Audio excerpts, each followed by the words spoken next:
Good evening, everyone, and welcome. I'm Nicholas Phillips, and I have the pleasure of chairing this meeting. And I have to start with some matters of housekeeping, not alas the conventional directions as to how to leave the building in the event of fire, but matters that are relevant to this virtual meeting. The first is that you should see on the bottom of your screen a little globe, and underneath that the word interpretation.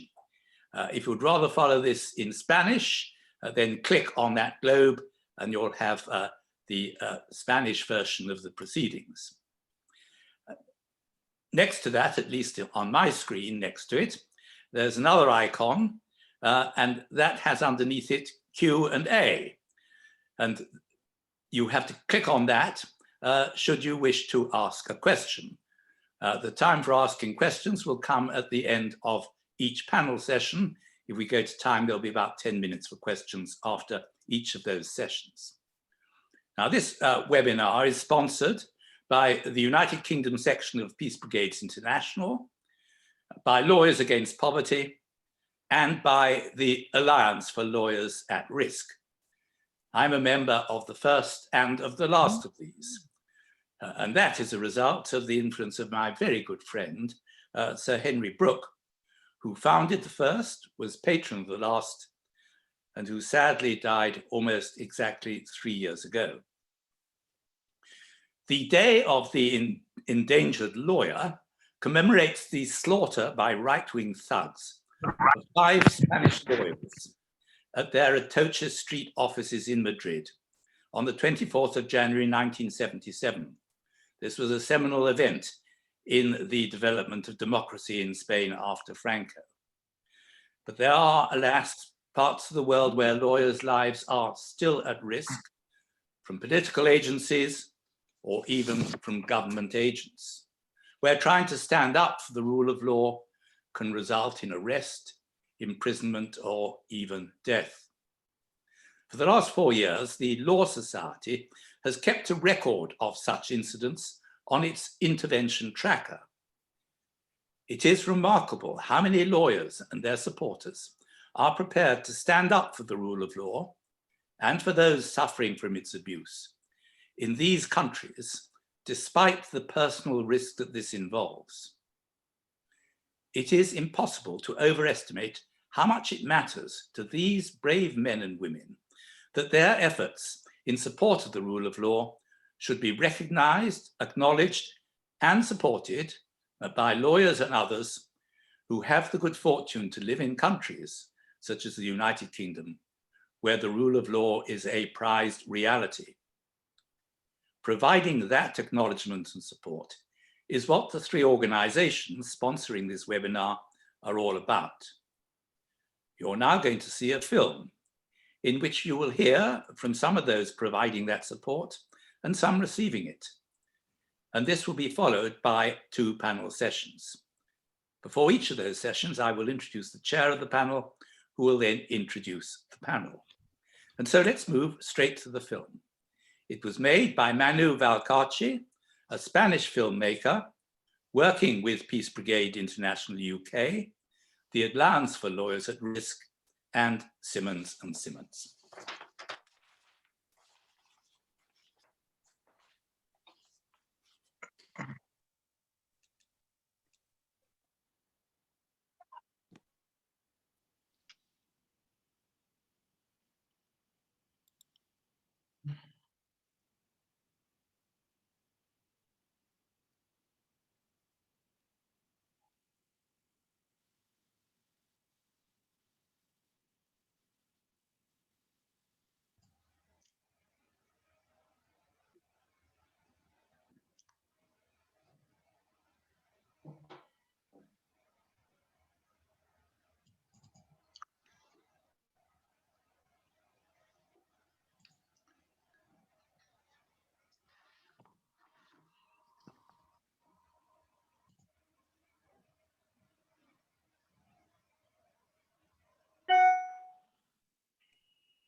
By which we can enforce rights and have rights. of how law should be used to improve people's lives. So effective and humane justice system and institutions are fundamental to building societies that facilitate growth and development. The rule of law not being necessarily something that we consider on a day-to-day basis in the comfort of our jobs. We do not value the rule of law sufficiently. In a society without the rule of law, citizens will experience a fragmented and frequently ineffective legal and judicial system, and a significant lack of capacity and accountability of government institutions. You immediately feel it. You immediately, again, start to have your safety rug start to be tugged from under you. That safety rug of the rule of law.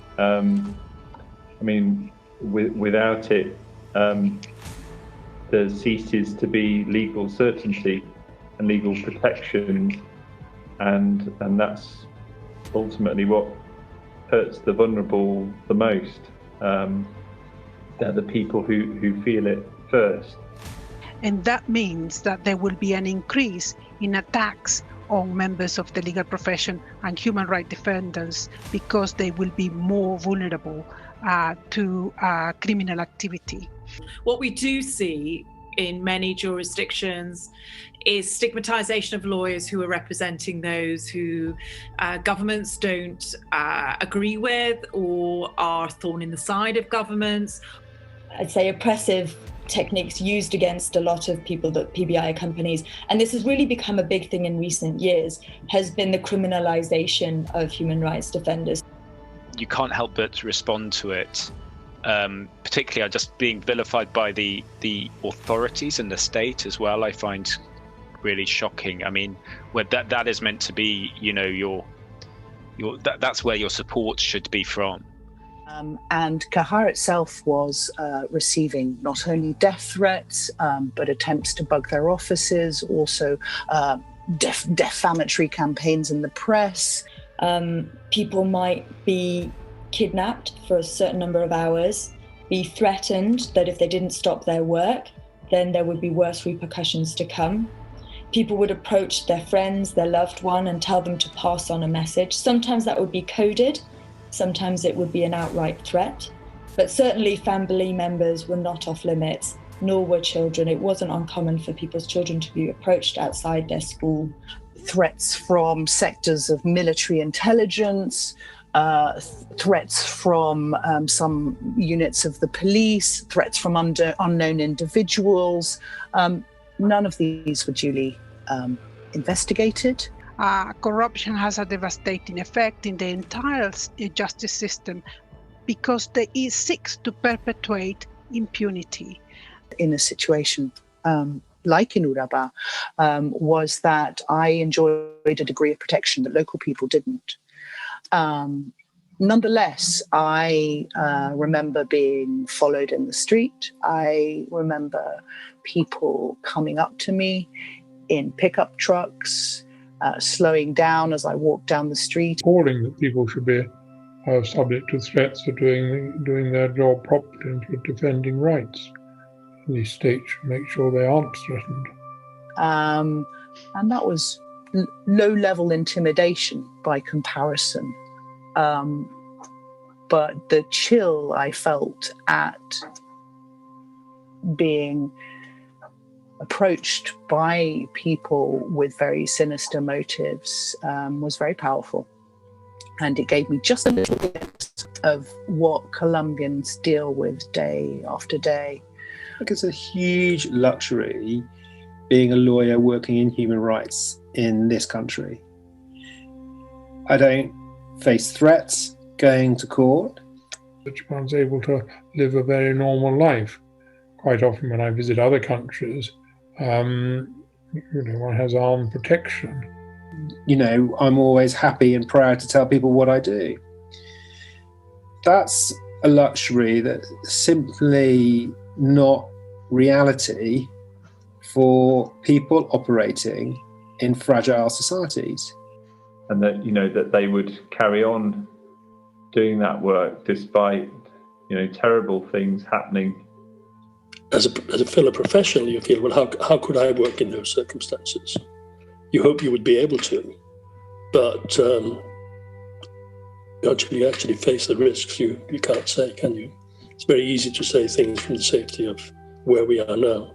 I'm just humbled by that kind of work, because I would I struggle to see whether I could do it in those kind of circumstances. You know, people's family members were killed, and being there with those people while they sort of worked through that grief but carried on with their work was amazing. And I just left with a feeling of admiration at the struggle that people were engaged in. It is just it's a different world. So, you know, you do wonder what actually you can do to help in that world, or indeed how you would react if you were in it. I found working in pro bono work alongside organisations like Peace Brigade International not only humbling, but also very educational for me. PBI UK indirectly works towards supporting the rule of law. And it does that essentially by the work the PBI does with lawyers and victims groups and various other human rights defenders in the field. And I think the purpose of the Alliance is simply for a set of people who share values but recognise they are privileged to at least feel they are trying to do something to support people for whom those very same things are a danger and a risk. And I do consider that we have a responsibility within the UK to work to protect lawyers and human rights defenders in Colombia, Honduras, Kenya, so many countries around the world where they do need our support. And the international community was very much there to echo and reinforce what they were saying and ensure that the information of what was happening on the ground and what the local civilian civic society groups were asking for, well, to amplify that and take that to the decision makers outside of Colombia, into the UN or to the inter-American sphere. And I really considered that just the fact of them knowing that we are watching and that we're listening when there is an issue does, in my experience, it certainly does seem to help them. I met human rights lawyers for the first time in London, in fact, and was astonished by their bravery and how they managed to continue to work in the face of these threats. They need to know how important they are to the world of global justice. They are making a huge difference within their own particular countries and their own states in helping the vulnerable, helping those without a voice. And that's why human rights defenders often play an essential role in allowing victims, and often in countries in which it's difficult to get access is where you get the worst violations of human rights. So human rights defenders play an essential role in giving voice to victims. And I just remember that when the lawyer for the victim stood up to speak, she had the whole room gripped, and she was really able to inject that humanity into the court process. And I just thought it was such an important job, and that really she was doing history. Glimpses of what should be done through their work. Without them, I think that task would be unachievable. Because to stand up, knowing that you're not just standing up against those military officers who are outside, but the whole system behind them, it was really something quite remarkable. And I thought, wow, this is where change happens. I was particularly struck by the inventiveness, resilience, and their attachment to the rule of law to try and find ways of making international law work for them, how to apply it in the field, in the middle of the Darien jungle. But also they are contributing on the international stage to keep the international law strong by using it and using it to hold governments and executives to account. Because if they were not there, the waters would close over the rule of law. The reasons that you are not doing it are not money or status, because the lawyers that we accompany don't have much of either, I suspect, within the countries where they work. I think they are moved by their ability to be compassionate, to have empathy of the suffering and the marginalization of communities or even people. Their search for truth and their search for justice is relentless. In a way, they embody what they are going after. So that keeps them motivated. They believe that what they are doing is the right thing. I mean, if they weren't doing the job, where would the country be? And it's always a really humbling experience to realise not only that these are people of extraordinary legal ability, of extraordinary commitment to human rights, but also just absolute bravery. I imagine that their job is scary and that they feel that fear, but to be able to manage that and to be able to work with that kind of fear alongside you is really something remarkable and very admirable, and of course it's inspiring. Him deciding that the ultimate outcome is a higher priority than his own well-being, and that is remarkable. There are very few people, I think, around the world who do that, and he is one of them. But I have been very impressed to see the way that the lawyers who work with PBI are defending human rights, not just the environment, but other rights, in much more challenging circumstances than we face here. And so I always have a kind of a mix of admiration, of humbleness and respect. And also there's a bit of me that's also, kind of takes pride in being part of a profession that they're members of as well.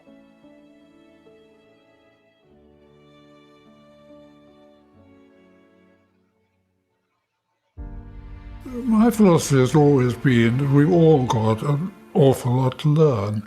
Yes, we are lucky. Yes, we take things for granted. Yes, we haven't had a judge convicted of corruption for 200 years. And when I go around the world, and it's not only with PBI, with the Slin Foundation in Eastern Europe, with the Commonwealth judges in Black Africa and the Caribbean, one sees brave lawyers standing up for the rule of law, wanting to join in partnerships with us. And it's a partnership of equals, it's not a partnership of teachers and learners in any way. And it is really quite inspiring to be able to be involved in that partnership.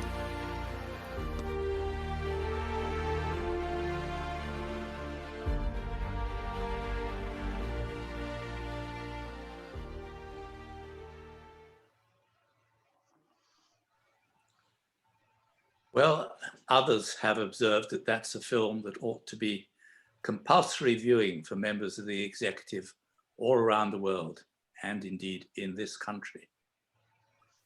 In that film, we heard a little of the difficulties and dangers that you will encounter if you try to uphold the rule of law and defend human rights in some of the countries of the world.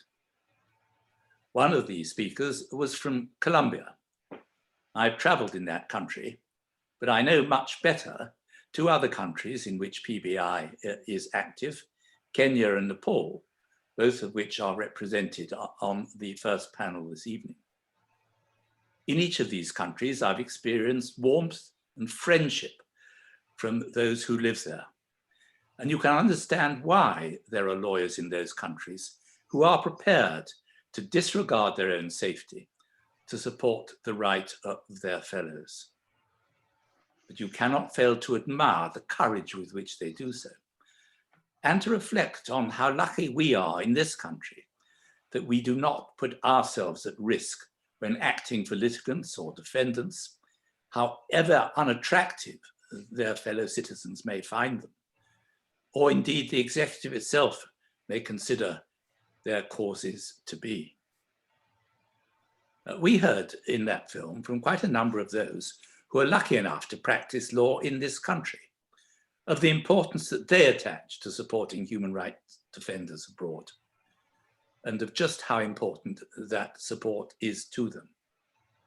They're appealing, are they not, to the rest of us to help in any way we can with their endeavours. One of those you saw in the film was Kirsty Brimello, who's now going to chair the first panel session. Kirsty is a Queen's Counsel who practices from Doughty Street Chambers. There she is head of International Human Rights Team, and she is also a former chair of the Bar Human Rights Committee. Kirsty, welcome. May I invite you to introduce your panel, please? Thank you very much. Before I move on to introductions of the panel today, actually advertising this event led to contact to us from those who are working in the Philippines and in Sri Lanka. And one fact which we thought would be poignant as well as interesting is that the Philippines remains one of the most dangerous countries for lawyers in the world, and it has been so for a number of years, with 62 lawyers having been killed in 54 months. And also in Sri Lanka, our attention was drawn to a Justice for Hejaz campaign, a lawyer who remains in detention after 9 months. Colombia has been mentioned, and I know that Hermann Romero is going to speak of his work in Colombia. I'm going to just raise a few words that were said by President Santos in 2013 when he was then president. And this was after my work mediating in Colombia between San Jose de Apartador peace community that I'm sure Hermann will mention, and also the Colombian state. And I mediated to get a public apology from the state to the community for a past massacre. And he said this. He said, "We do not agree with phrases or attitudes which stigmatize those who strive for peace and reject violence. On the contrary, we consider that every defender of peace and human rights must be praised and protected.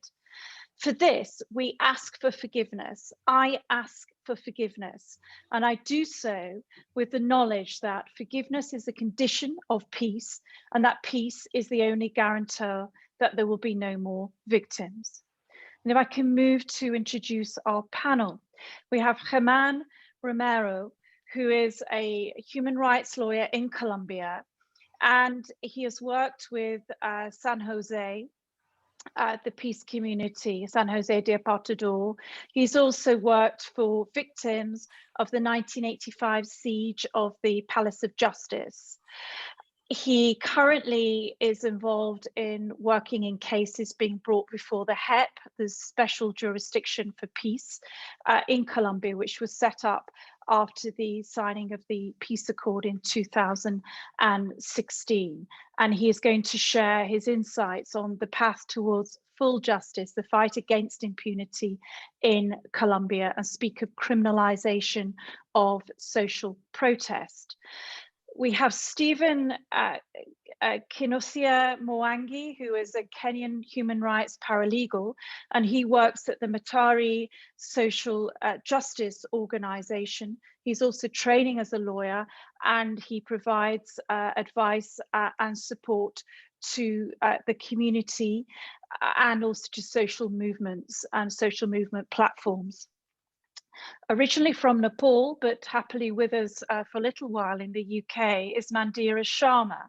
She co-founded the Advocacy Forum in 2001, which was a fantastic organization supporting human rights in Nepal and bringing some important litigation in the human rights area. She studied in Kathmandu, but currently is studying an LLM at the University of Essex. And finally, we have John Dew, who has an incredible career in diplomacy across the world. And I met him in Colombia when he was the ambassador to the UK in Colombia, and was a huge supporter then of human rights work. He has worked in Havana prior to being posted before his retirement in Bogota, and he, since 2012, has a career as a painter and printmaker. And so if I may ask our first panelist, please, and you all have just about 3 minutes each, and then we'll come for questions. So Hermann Romero, please.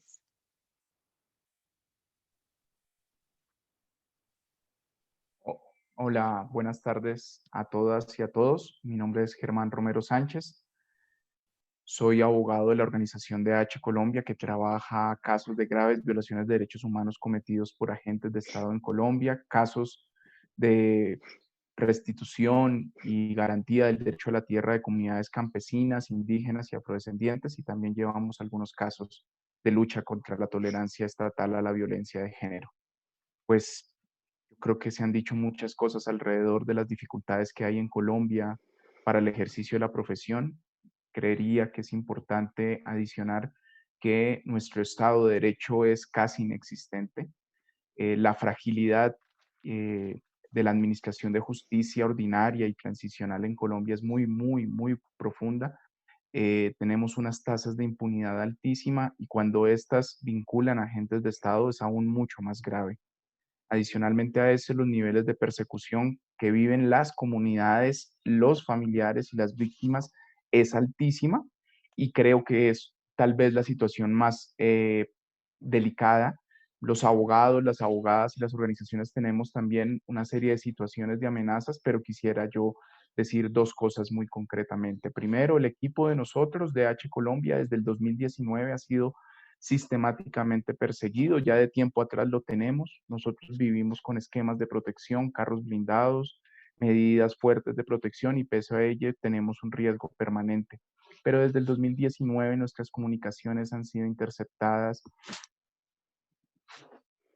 Nuestros computadores, nuestros correos, a mí me robaron toda la información en 2019, han sido amenazadas las familias, mis hijas, y también hemos podido identificar planes para atentar contra las abogadas del equipo a través de la destrucción de las cámaras de seguridad, y todo esto vinculado a los casos contra el Ejército y la Policía Nacional. Más grave aún es el caso de la comunidad de paz de San José de Apartadó, una comunidad que se declaró neutra ante el conflicto armado y la cual recientemente ha venido siendo censurada por parte del Ejército Nacional con una gravedad suma, en tal medida que la Corte Constitucional, esa corte que era un ejemplo en el mundo por la garantía de derechos, ordenó que la comunidad de paz no podía volver a denunciar los vínculos entre el ejército colombiano y aparatos paramilitares. Esto mediante una sentencia de septiembre del año pasado, que junto a ellos hemos logrado presentar un último recurso ante la misma Corte. Se llama un recurso de nulidad porque creemos que viola estándares internacionales de la libertad de expresión y del derecho a denunciar graves violaciones de derechos humanos. Hoy hacemos un llamado a acompañar este tipo de acción de la comunidad de paz ante la Corte Constitucional colombiana. Creemos que los abogados del mundo y sus asociaciones deben exigirle a las altas cortes colombianas la posibilidad de que una comunidad indefensa pueda denunciar cuando hay graves violaciones de derechos humanos y cuando el ejército las presenta, y también hacemos un llamamiento a que puedan acompañar nuestra labor que hacemos día a día. Hoy tuvimos una audiencia donde se declaró la responsabilidad de un policía en el marco de un asesinato de un niño de 15 años en una protesta, 15 años después de ocurridos los hechos, y hoy toda la mañana estuvimos los dos abogados que estamos vinculados al caso incomunicados, nuestros celulares interceptados, no podíamos mandarnos mensajes. Es un poco el ejemplo de lo que vivimos día a día, y creemos que que los colegas de todo el mundo y los colegas que están en una situación de exigibilidad internacional deben decirle al Estado colombiano y pueden echarnos una mano acompañándonos en las audiencias, en las iniciativas como la de la contra la decisión de la Corte Constitucional en la Comunidad de Paz y obviamente pudiendo exigir cada vez más el respeto por nuestra labor que pues es casi prácticamente nulo al día de hoy en un Estado de Derecho que es inexistente y la concentración del poder en Colombia es altísima. Hoy el fiscal general, el procurador general, el defensor del pueblo, son los mejores amigos del presidente de estudio, es decir, que la concentración de poder hace que la justicia sea una ilusión en Colombia. Muchas gracias.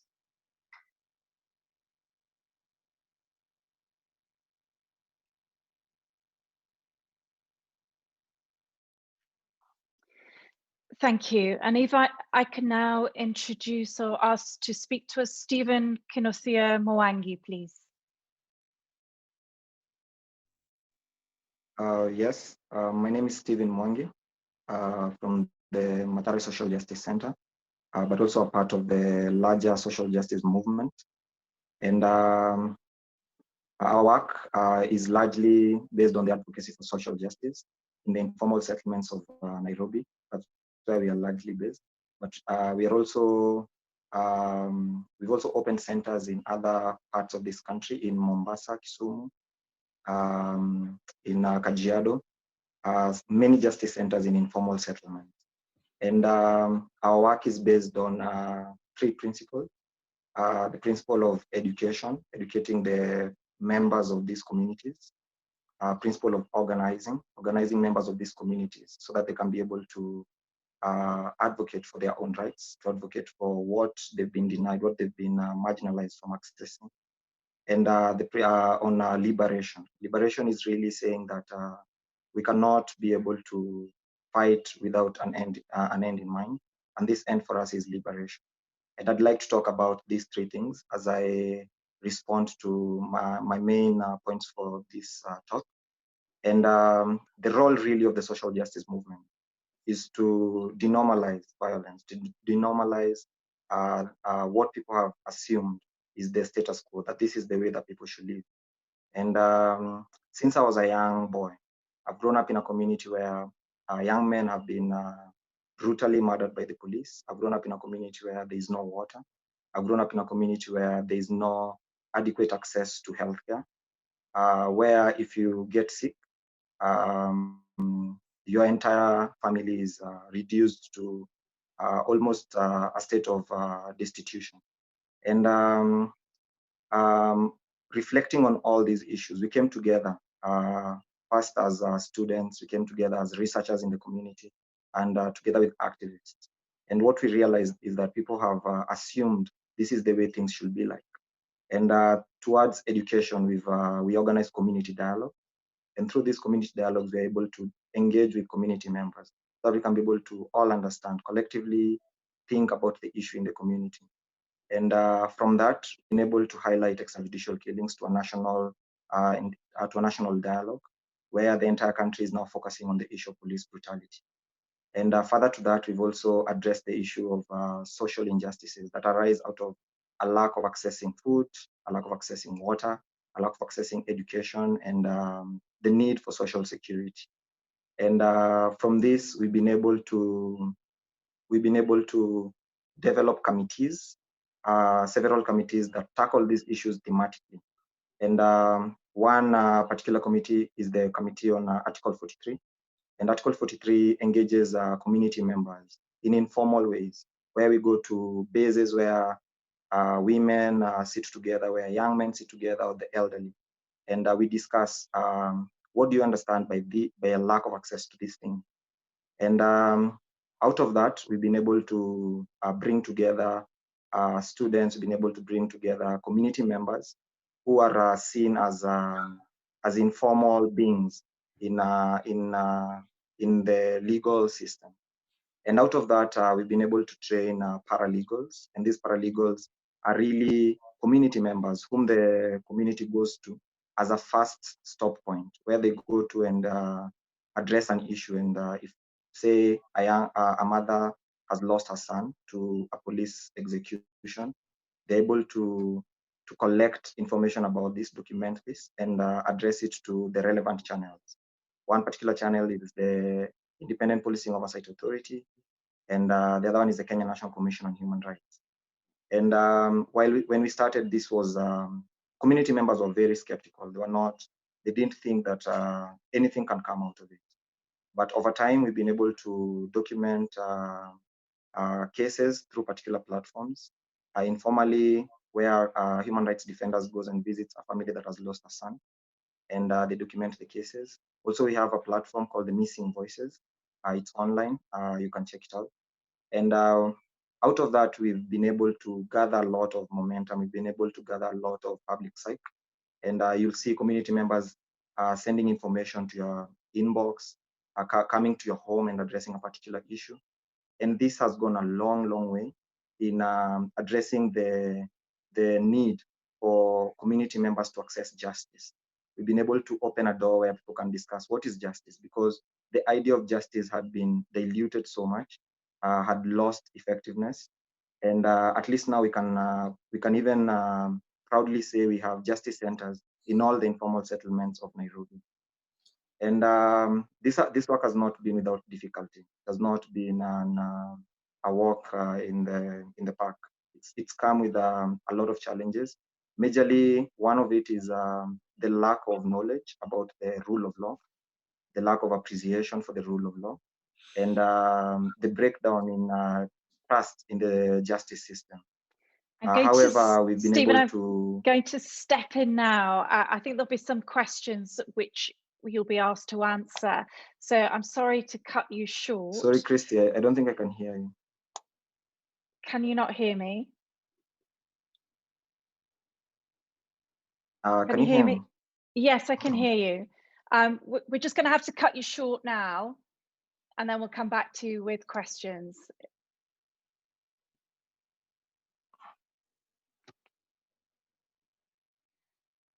Sorry, I'll try and send him a direct message. I think he's got it. Thank you very much. And if I can pass on now to Mandira Sharma, please. If we could try and keep to around 3 minutes. Thank you. Thank you, Kirsty, and thanks to PBI for this opportunity. Very nice to see you all, and good evening. I think in the last few years, Nepal has made a significant progress in number of fronts. We have signed comprehensive peace agreement ending very brutal conflict. It does promise a lot of respect to human rights and fundamental changes in the configurations of powers. We also have a new constitution drafted by the Constituent Assembly members that were elected by the people. The constitution does provide fundamental rights. It embraces the notions of justice, equality, rule of law. We do also have separation of power and independence of judiciary. Nepal has also ratified several international human rights treaties. So in paper, we do have a lot of protection of human rights. And for lawyer human rights defenders like us, what we really try to do is a sort of basic thing to really make these promises apply in practice. But unfortunately, demanding this very basic thing sometimes becomes a very uphill sort of battle, even forcing us to pay a sort of highest price. I think what I really wanted to highlight is that one of the areas where we have not been able to bring any changes or any progress is the problem of impunity in this country. Those who are in power are always... Mandira, sorry, the sound is not very good. Okay, I'll try to raise. The impunity for those involved in human rights violations is the key challenges, key threats that we have been facing in upholding rule of law and human rights in the country. Those in power are always above the law, and demanding accountability for those involved in gross human rights violations and international crimes such as torture, enforced disappearances, sexual abuse of women, extrajudicial executions are a sort of life-threatening job for human rights defenders and lawyers. We do have very courageous judges as well. We do enjoy some degree of independence of judiciary. We have been able to secure some judgments which are very landmark in terms of upholding human rights standards. But unfortunately, implementations of those decisions are also very, very problematic, very poor. Defiance of rule, decisions of the courts are not only silencing human rights advocates, lawyers, demoralizing victims, but also weakening judiciary quite significantly. In that context, we have been also exploring possibilities of using the human rights standards, the tools, the legal tools that are available at international level as well. We have been trying to bring communications before the Human Rights Committee. We have been also exploring possibilities that are possible outside the jurisdictions. In that context, we have also attempted to bring the case under universal jurisdictions. Although the case was not that successful in terms of having conviction, the jury was hung and there was no retrial again. But nevertheless, this has actually provided a significant impact in shifting the ground on the discourse on transitional justice debate in the country. So I really hope that the possibilities that exist at international level, the legal tool and standards that exist at international level are also extended in support of those lawyers, human rights defenders, and judges fighting in different countries. These sort of legal tools do provide a sort of sense and help to shatter the veil of this impunity, and the perpetrators could feel that the long arm of justice could actually reach to them, although they have been controlling the power at national level. So I think this is the area where I really wanted to thank you all for your support when we were struggling on this case in the UK, and continue to explore in other jurisdictions. I really hope the support will be continued. I'm very much thankful for the Peace Brigade International as well, and also Lawyers at Risk Network, and also UK Bar, Human Rights Bar as well, Human Rights Committee of the Bar, because we have been the recipient of the support. Your press releases, your support actually did provide us a lot of strength when we were facing a lot of difficulties in terms of our security, and I hope you continue to do so. Thank you. Thank you very much, Mandira. And John Jew, please. Well, it's great to be with you. I'd just like to explain a bit what it's like and what you have to do if you're at the sharp end as a diplomat trying to make some kind of reality of a human rights policy devised back in London. Since the late 1990s, British governments have had a quite explicit human rights interests. The Foreign Office has had a human rights department, and the embassies and high commissions have been under instructions to promote and pursue human rights issues. Now, there are two ways of doing that at the sharp end. One is to have a dialogue with the government, which is usually quite difficult because governments don't like discussing human rights issues with foreign governments. They pretend they haven't got human rights problems. They accuse you of interfering in internal affairs, and they generally clam up. After a while, they often become quite expert at batting away human rights issues. Another way is to support human rights defenders, and that's far more effective and does, I think, opens up the issue far more effectively. Human rights defenders need visibility, and governments are quite keen to keep human rights issues invisible. In a lot of countries, including Colombia, which you've discussed, human rights abuses have been what we in this country would say privatized or outsourced. Governments don't give explicit policy instructions to violate human rights. They sit back and watch other people do it for them. And that makes it even more important to see what's really going on. And the way you find out what's going on is to support and talk to and develop relationships with human rights defenders. Human rights defenders need visibility because in many countries, public opinion isn't really interested. Public opinion can be inured to human rights abuses. Over so many years, so many difficulties, human capacity for indignation gets blunted. And even the word human right, even the phrase human rights abuses has a kind of abstract sort of, it can be battered away. You have to keep reminding yourself and other people that human rights abuses are actually usually serious crimes. And governments, as I say, are quite good at batting away human rights issues, and they often devote more effort to, or appear to devote more effort to, dealing with criticism and developing arguments and countering sort of attempts to raise these issues, devote more effort to that than to tackling the actual abuses themselves. I think over time, two principles emerge as being helpful to having these discussions. One is to say that human rights is to make the point that human rights defenders are not part of the problem, as so often governments think they are.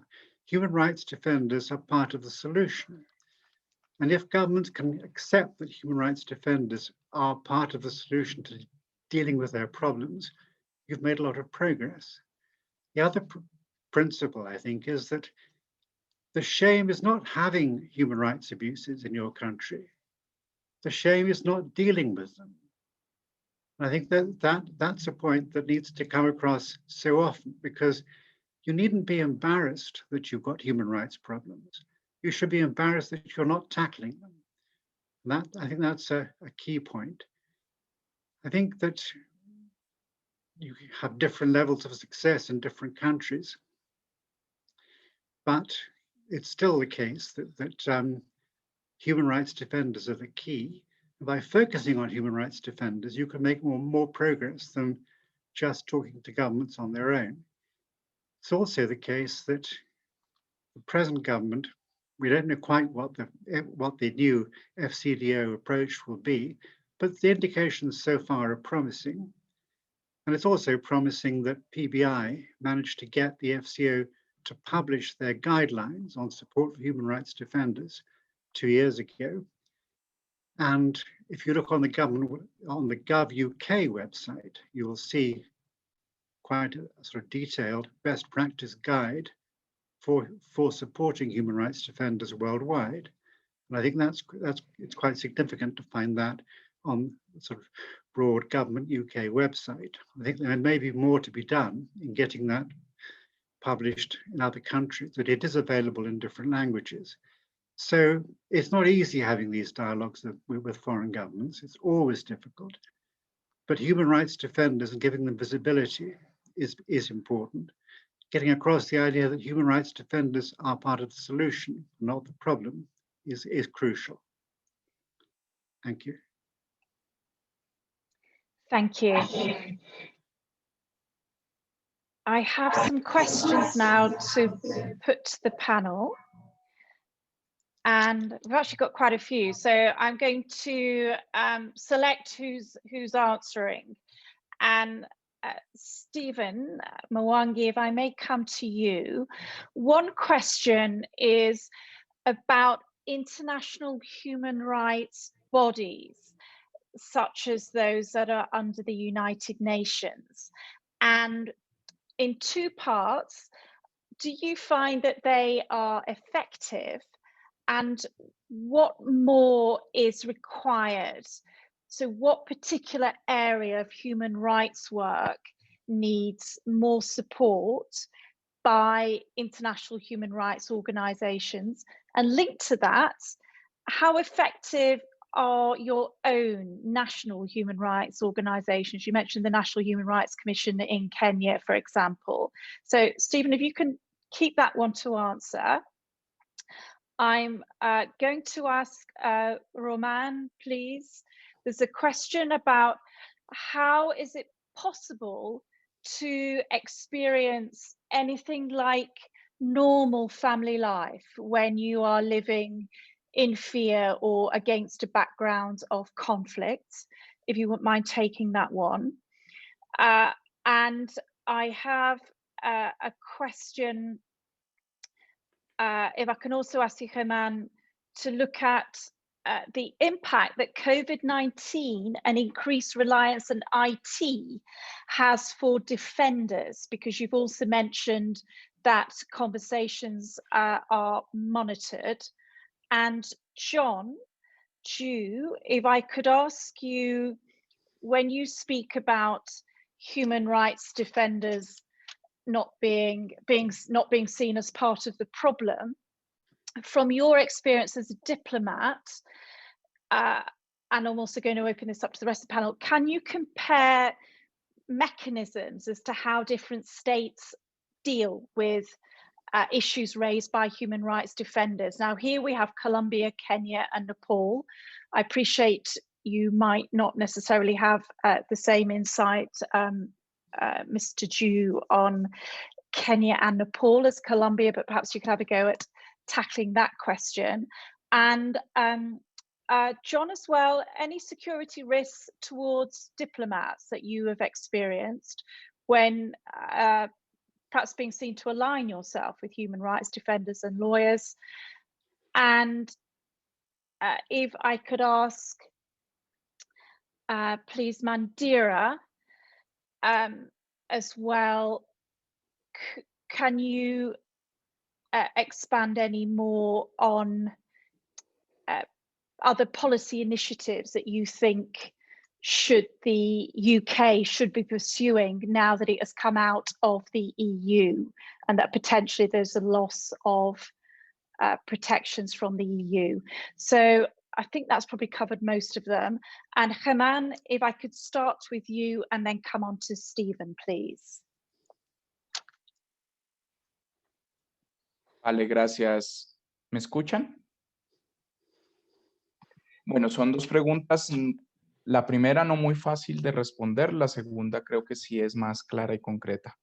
Creo que es como el compromiso y la mística que tienes con la defensa de derechos humanos y el ejercicio de la abogacía para romper ese silencio de las personas que sufren los más duros horrores de la represión y de la violencia estatal, que es lo que lo mantiene a uno de pie, tratando de hacer este tipo de labores y un ejercicio de litigio estratégico a nivel interno y a nivel internacional.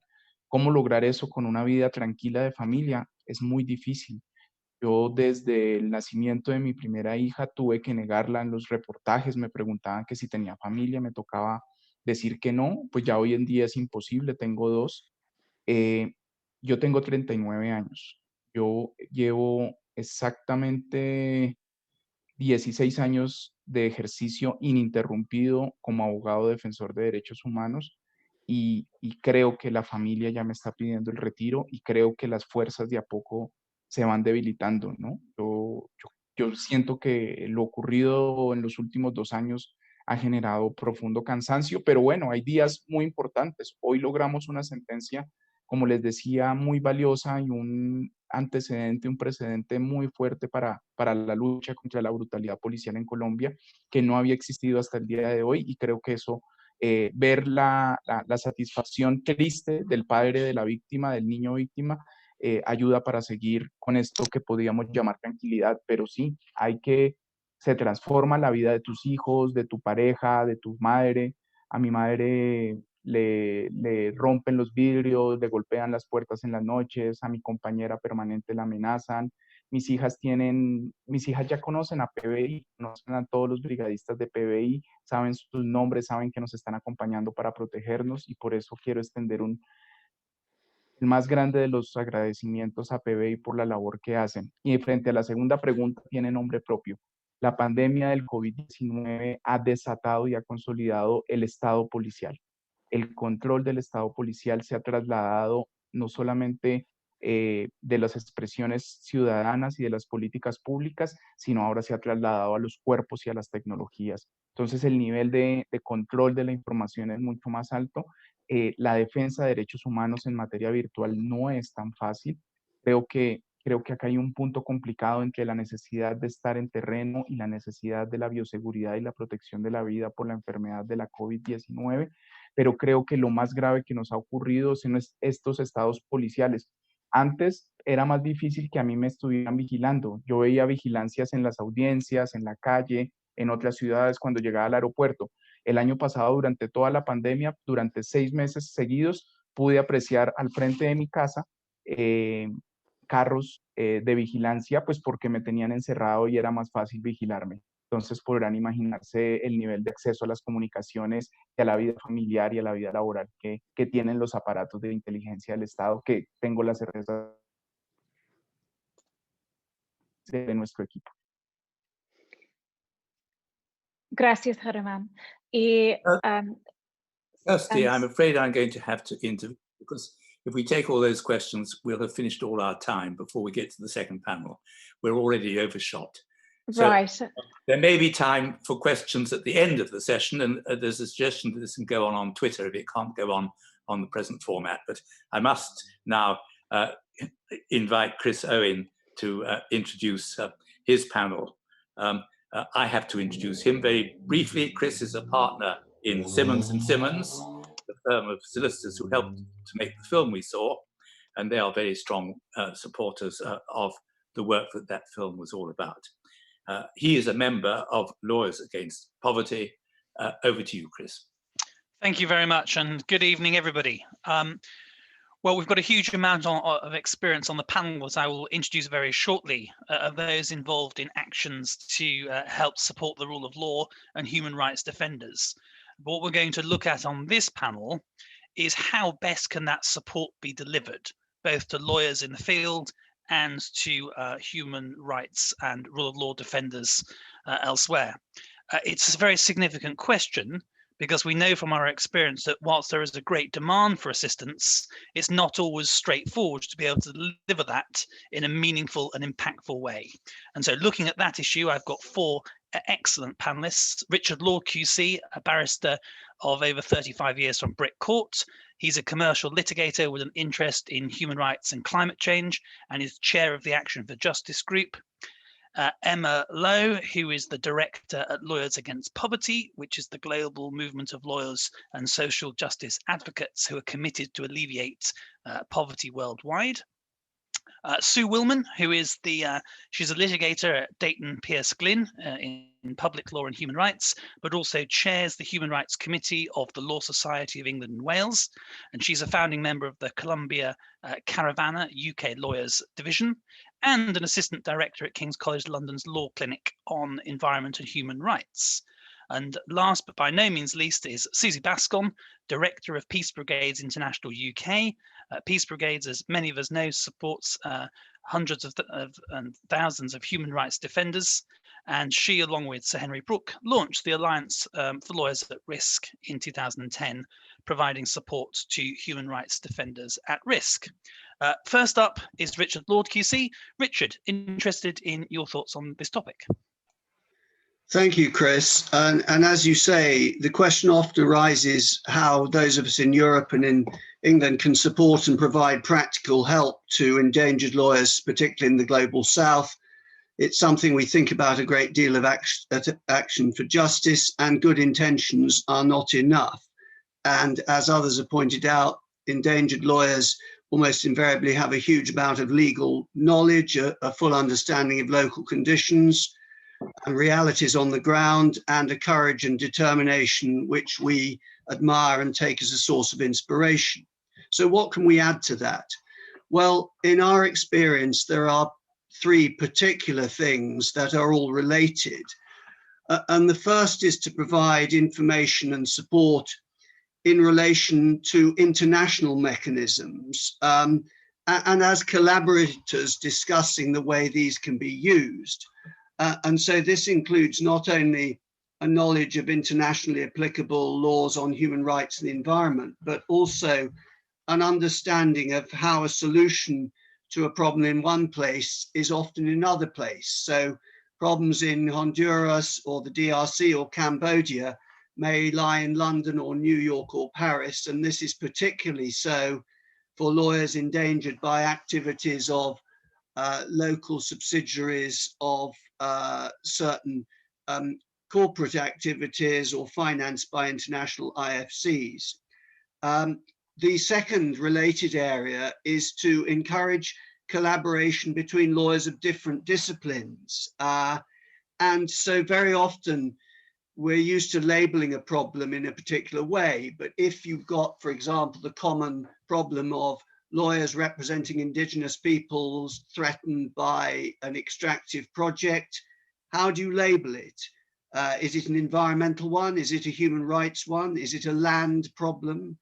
Is it a supply chain one? Is it a criminal one? Or is it something else?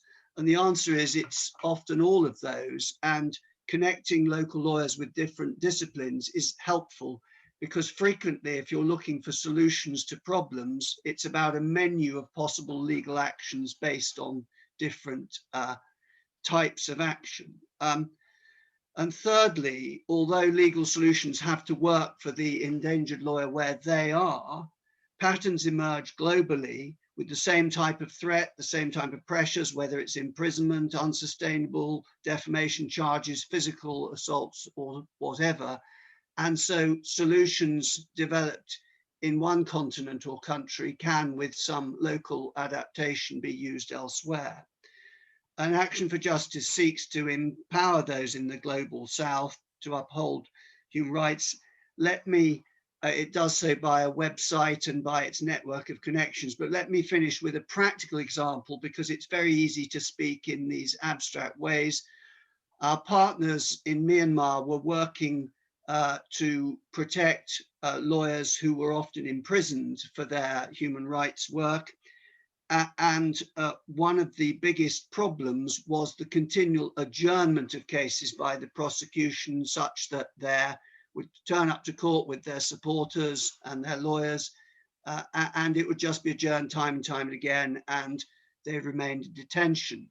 And what was of most use weren't some of the very big, expensive, glossy brochures produced by some of the international aid agencies on international human rights, but developing a culture which had not until then been known of challenging this practice of adjournment, which was never done then, because it wasn't the way things worked. And although it wasn't always successful, that developed a sense of ability to challenge one of the most difficult things in practice. But I think I've had my 3 minutes. Anyone else interested in what we do is welcome to contact us. So thank you, Chris. Thanks, Richard. Very interesting insights. Emma, over to you. Thank you, Chris. So for context, Lawyers Against Poverty was set up in 2015 as an Oxfam project and launched last year as an independent charity with a mission to inspire and mobilise a growing movement of lawyers and members of the wider legal community to use the skills and resources within it to contribute to the alleviation of poverty and inequality. So a big question for us is what we can usefully do in an environment where our resources are limited and the challenges for human rights defenders significant. And in answer to this, we've chosen to focus our energies as an organisation in 3 areas. Firstly, on building meaningful ties within the legal community, and then on continuing to learn and sharing these insights. And then finally on taking action where we feel that we can have an impact. So to start with, building a meaningful sense of community provides the foundation for our wider work. And one way in which we build these relationships is through pairing lawyers through our twinning programme, so that lawyers working in different regions can become peer mentors to learn from one another's experience, to provide moral support and build a connection outside their immediate professional networks. And this is a model that we started to offer to law students so that they can broaden their interests and help each other with projects, and to academic researchers with the hope that they can use these connections to work on collaborative research projects and provide new analysis. And we've seen that building these connections is a powerful tool at the heart of strong social movements. When, for example, the Occupy Wall Street protesters decamped from New York's financial district in 2011, many in the media declared the moment was over. But just a year later, when Hurricane Sandy hit New York, these same networks leapt into action, spearheading the city's response to the crisis, because they already had these connections and the communications channels to do so. And our second focus is on learning and gathering insight so that we can be more informed, more committed, and more effective advocates. In some ways, we all speak a common language around access to justice and the rule of law, but this can also sometimes be misleading. And when we think, for example, about the issue of the environment, and we might be quicker to agree that it's a priority, but perhaps less so on what we actually mean by that, and what could in different contexts refer to climate justice, indigenous rights to land protections, or environmental degradation could then lead to very different conversations. And this shows us that there is work to be done in bringing narratives into different spaces and not just listening to ourselves talk over familiar topics. And indeed, not just talking and listening, but really interrogating the principles that we say that we stand for and thinking hard about how we put these into practice. LAP hosted an event last week looking at how organizations could effectively embody feminist principles in their operations and their governance. And we had organizations coming to the idea new and thinking about how to start these conversations within their organization. And we had activists who were frustrated that organizations weren't engaging more with these issues. And we need to keep having these challenging conversations and with a range of perspectives so that we can work together and troubleshoot these issues and share our lessons to improve our practice. And finally, we gear all our work towards taking action. You know, what can we as lawyers do today that will make a difference tomorrow? And we know that although the law is important, it by itself is often not enough. So one thing that our members do is support projects financially through LAP's Justice Fund, which is a collaborative fund made possible by contributions from our members. And it's through the Justice Fund that we've been able to think more broadly about how we can support the international legal community. And we funded successful litigation in Nigeria to strengthen protections for domestic violence victims. And we supported the provision of legal services in the refugee camps in Lesbos in Greece. And members have recently voted to fund a pilot training program for paralegals in Indonesia to strengthen indigenous rights to land and embed these skills within the wider community. But where we see the most passion from our members is in their commitment to offer their time and their wider skills as lawyers to support projects with the potential to make a real difference.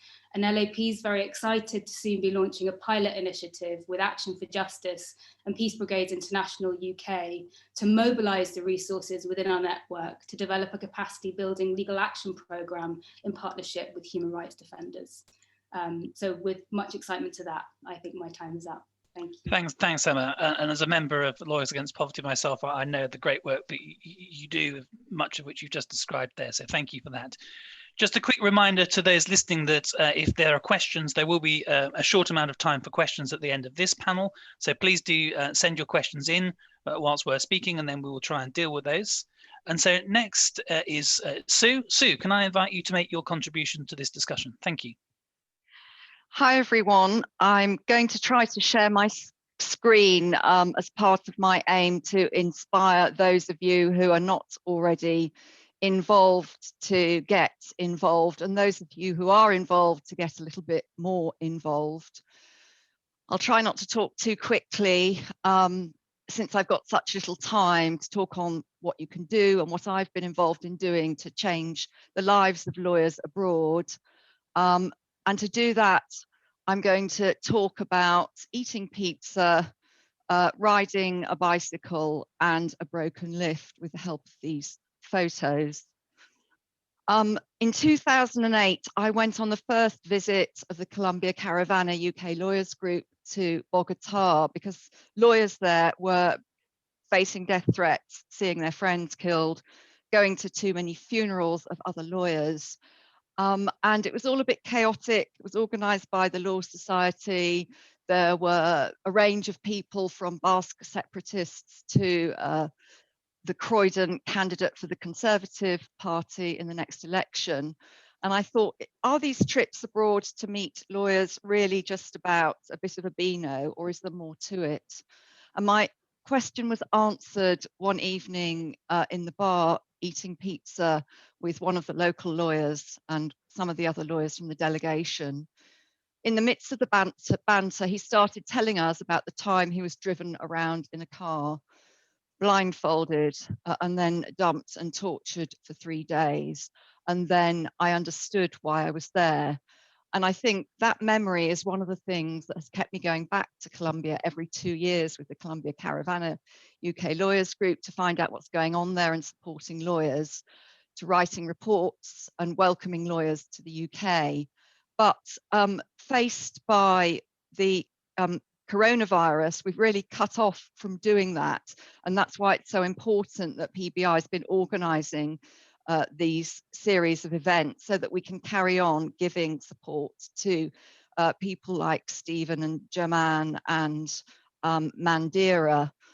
I wanted to stress, as Henry Book said, that this is very much about an exchange. I have got so involved in this because I get a lot out of it, not just about going into new areas of law. In my work at King's College, I'm working on amicuses to do with human rights and environment in Colombia and in Uganda, but also, and I think primarily, the commitment and the resilience and the sense of fun and humour that has helped me domestically in my struggles with various Home Secretaries and the Legal Aid Agency. And I hope you get a glimpse of that from the group of lawyers together with our delegation in Colombian Lawyers Office.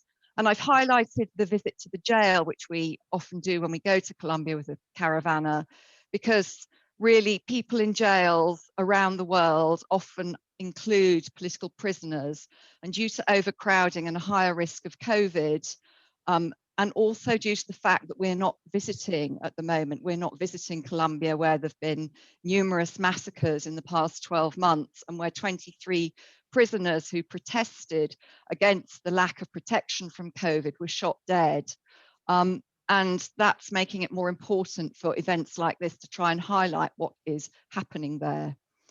So with the caravana, we visit delegations who are operating in places along the Caribbean coast, for example, where it's very hard to operate as a lawyer at all because of such a weak infrastructure.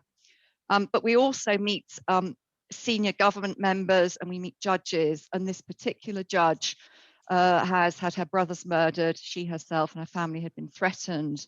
And we helped support her in relation to sanctuary, which she was forced to seek in Europe.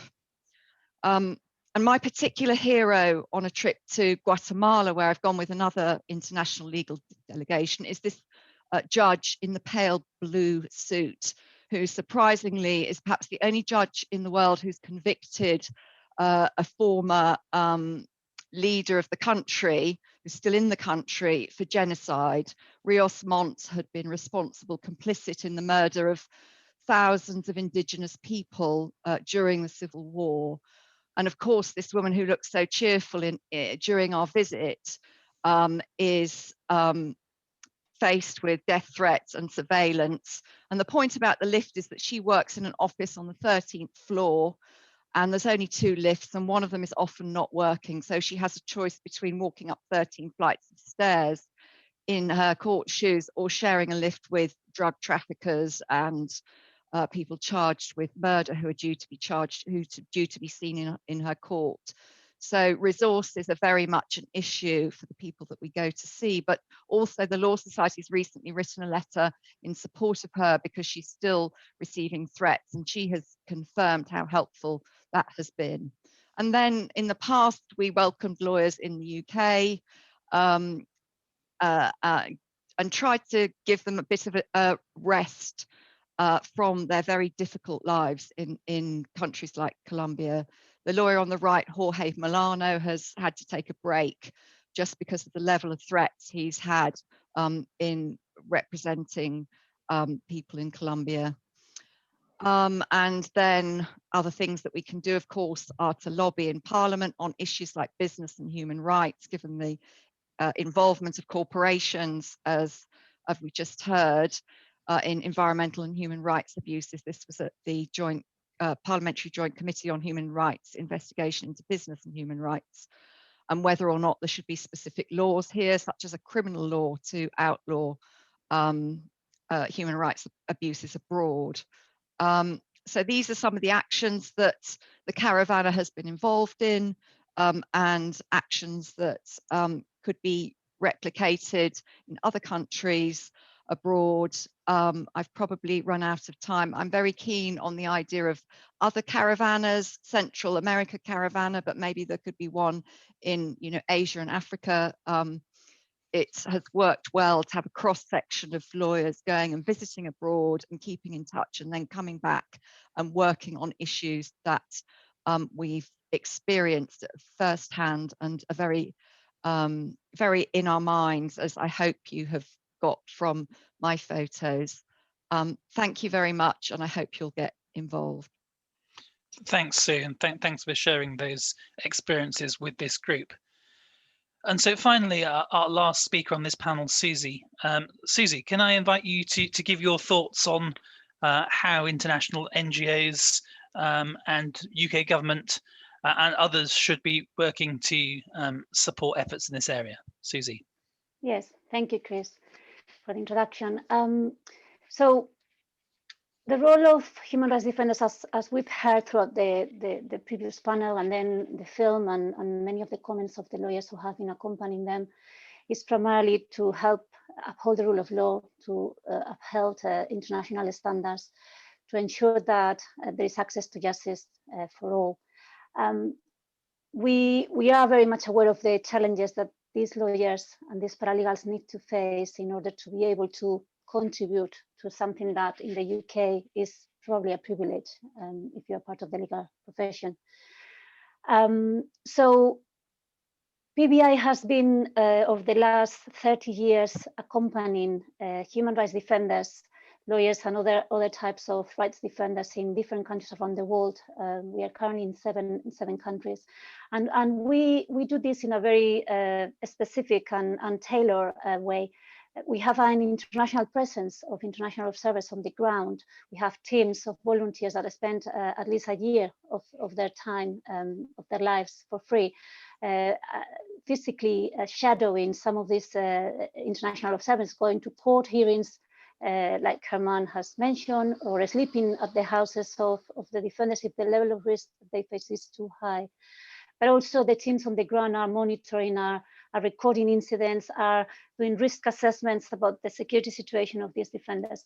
And at the same time, they are keeping the interlocution, the dialogue with diplomats such as John Dew. That's why we end up inviting him to become a patron, because he was in the field, supporting volunteers and human rights defenders, with members of the government in question, to remind them of their obligations in terms of following international standards, upholding international standards, and the fact that human rights defenders are accompanied, are followed, are monitored by the international community, and therefore, the eyes and the ears of the international community are watching whatever is happening to them.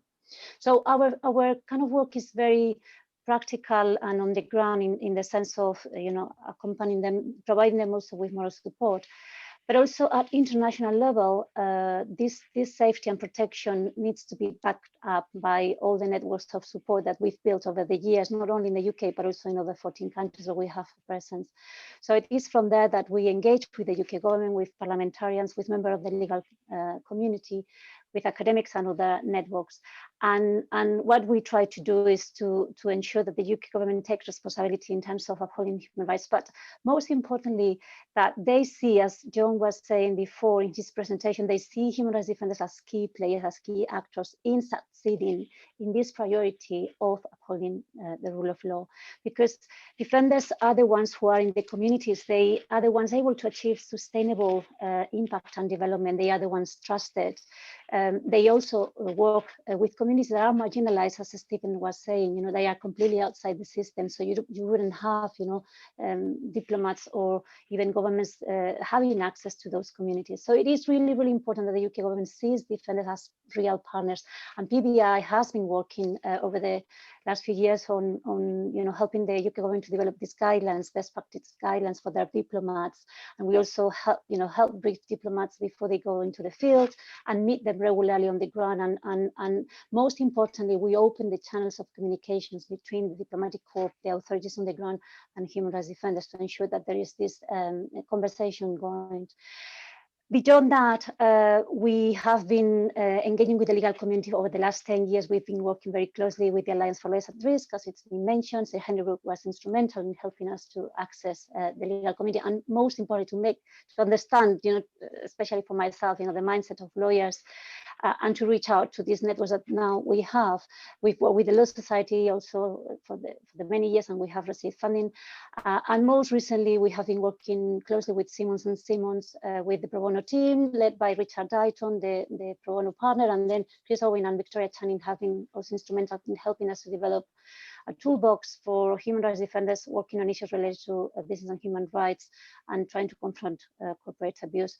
So it's been really enlightening to work with them, particularly because we've seen the value of partnering with lawyers from perhaps a completely different background that have a completely different set of skills and expertise, and yet that are able to listen and to understand the trends in repression that defenders are facing and be prepared to produce these capacity building programs.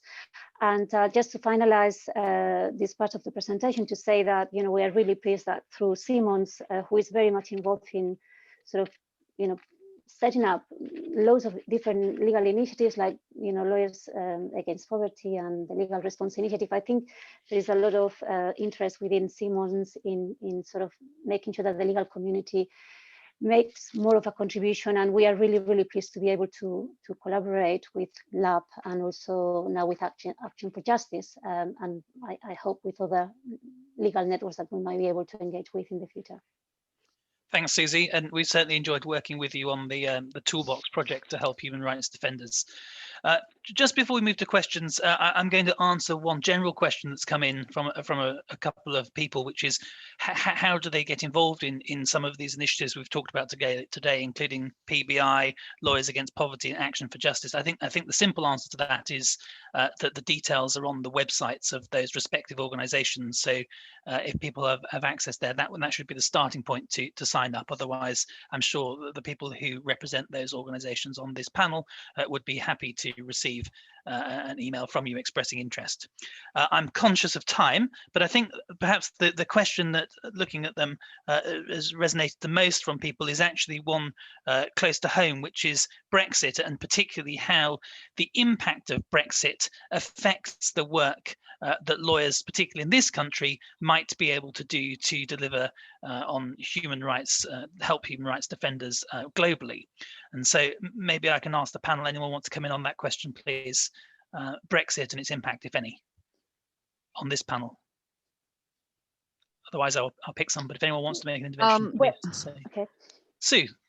I suppose on the one hand, it's a barrier, but on the other hand, it's a great opportunity. We used to think we had to get on a plane to go and meet people, but now we can communicate much more easily as long as the local organisations are going to have resources to get good Wi-Fi and IT, which is obviously an issue in certain countries.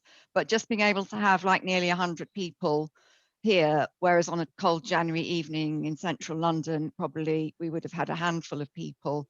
So I think it's up to us to make the most of the opportunities, but also think of ensuring that we do connect with the hard to reach communities that may not have, in countries which may not have such good connections, and think about fundraising so that we can keep in touch with them more regularly. And also working online. I mean, things like lawyers who contributing to Amicus, for example, that's something kind of work that can be done easily without having to travel to the country, whereas other activities may be more difficult. The Caravanner is even remotely observing a trial of the brother of Uribe in Colombia, I believe, next week or maybe even this week. So many of the activities can continue. Thank you. Richard, Emma? I think it's difficult to tell, but it can be an opportunity. It depends on the attitude of the government, which I'm not privy to, but it presents an opportunity particularly to be flexible and agile, and if the political will is there are a great deal of organizations who would very much like the chance to be more proactive, and so although it's difficult to foresee how it will work out a potential opportunity. Thanks. Emma, any thoughts on Brexit and COVID, I guess, as we've been talking about that as well, in terms of this space? Richard took some of the words out of my mouth. I think my main thoughts are around because there are so many unknowns, the need for the legal community to be proactive and agile, and there will inevitably be issues and we need to be ready to be responsive to them. So thinking about the logistics of how we can do that. Thank you. I agree with that. And Susie, maybe a final word from you on that question before we hand back.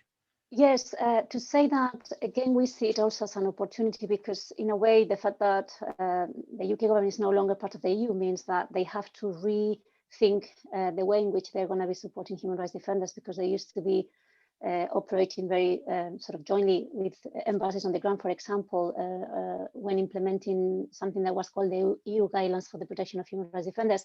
Now, PBI with other partners, peers such as the Law Society and with Amnesty International and others, we've been over the course of last year working towards developing some recommendations towards a strategy for the UK government to consider in the new context, Brexit and the new sort of FCDO context where there is this new merge between the FCO and DFID. So we are taking it as an opportunity to see what else the UK government can do. The UK government likes taking the lead on issues. They are very keen on rule of law issues, on media freedom issues. They're keen on women's rights. So we are exploring how thematically we can sort of engage with them. And in fact, on the 10th of February, we are going to be launching an event with them, with Lord Hammett will be speaking or via video, I think. And we are going to be launching our recommendations for the UK government to listen to what we have to say in terms of how they can partner with human rights defenders and support them more. Thanks.